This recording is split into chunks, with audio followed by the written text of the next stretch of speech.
yang juga seperti katanya Pak Lurah tadi, Komisi 4 yang membidangi DPRD Kabupaten Bandung yang membidangi bidang kesehatan dan juga pendidikan. Dan sebelah ini mantan pacar saya.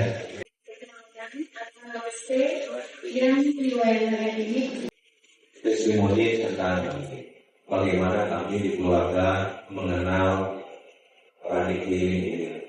Awalnya tahun 2026 Januari saya mengalami atau mendapatkan cobaan yang berat, yaitu ketika ibu saya yang sedang medical check up, dan ketika itu tiba-tiba kakak saya telepon saya mau memberikan sambutan di acara las-las. Dia nangis-nangis, katanya ibu sudah divonis kanker kolon, kanker usus stadium 4 dan sudah bermetastase ke paru-paru.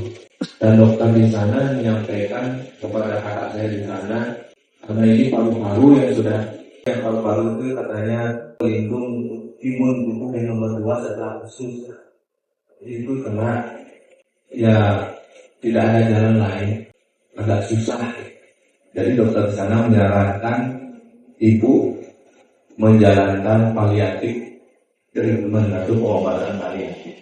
Artinya pengobatan yang membuat pasien itu merasa bahagia, untuk memperpanjang umur, buat pasien itu bahagia, senang, dan seterusnya. Nah, saat itu saya sangat terpukul, sangat terpukul.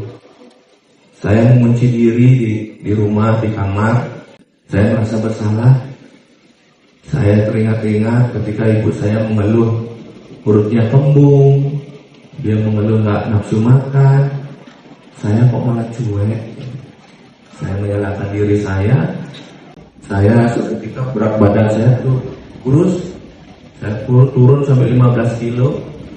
Tapi dalam perenungan itu saya ingat sama omongan teman saya sekitar setahun atau 2 tahun yang lalu ya, setahun atau sebelumnya itu.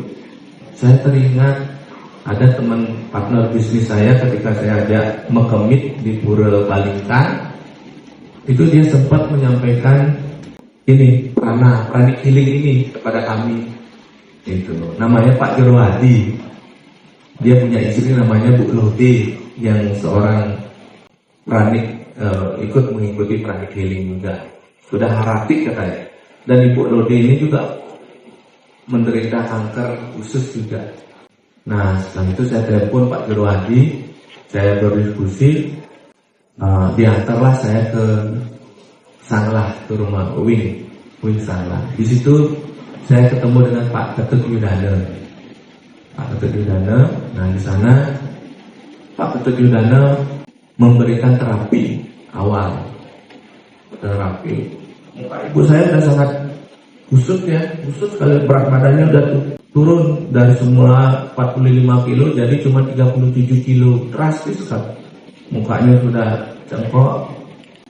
Setelah saya berdiskusi, kami pulang dalam perjalanan di mobil, tiba-tiba ibu saya bilang, "Mi, ibu lapar." Kok tumben bilang lapar gitu. Ibu saya paling susah dia makan. Nah tiba-tiba dia makan, saya bahagia sekali. Oh dia mau makan, ayo saya antar ke tempat makan. Nah disitulah awalnya saya ini sama istri kayaknya kita coba ini mendalami prana, di samping juga kita ikuti perawatan medis ibu. Nah setelah itu sebelum kita menjalankan kemoterapi, ibu saya dirawat di terapi prana oleh Pak Ketut Yudana. Nah setelah itu kemoterapi yang pertama itu berjalan terus sampai sekarang itu sudah 6 kali dan hasilnya sangat bagus sekali. Nah setelah kami CT scan sekarang, kemarin kalau nggak salah 2 minggu yang lalu kami CT scan kembali, tumor yang dulunya ada di usus itu besarnya kalau tidak salah 4 cm apa 6 cm, 4,3 cm itu mengecil jadi 1 cm.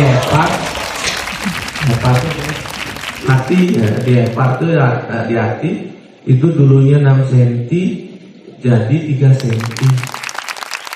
Dan cancer maker itu yang mutasi sel itu yang dulu di Malaysia itu 7.300.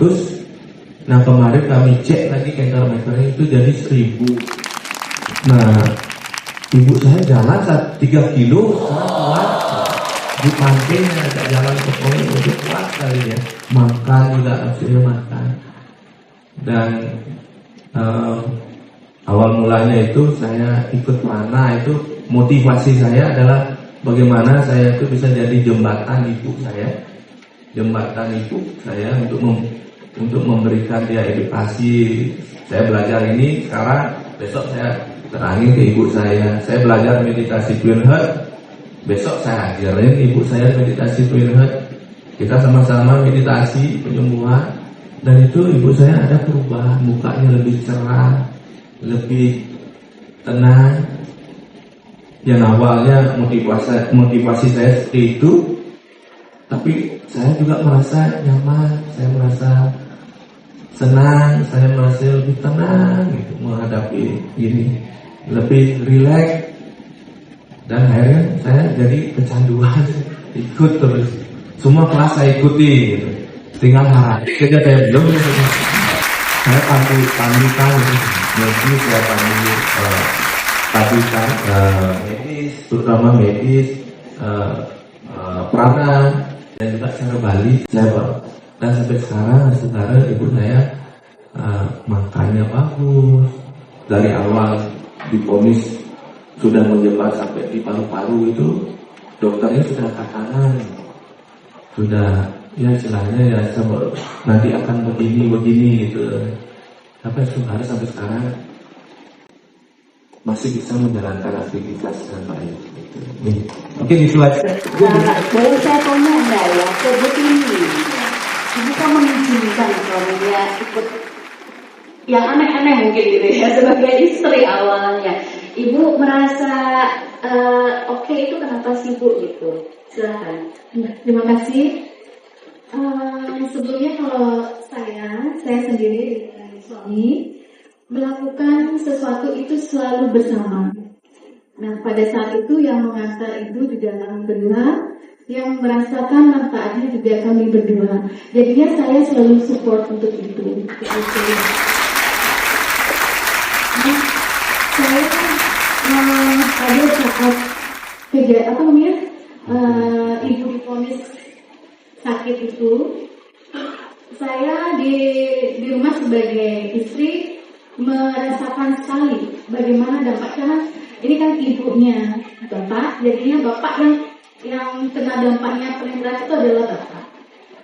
Saya sebagai pendamping saya melihat pada saat itu kita kan fokusnya mau ayo ibu di di healing ke kanan begitu, sedangkan kita baru hanya menemani.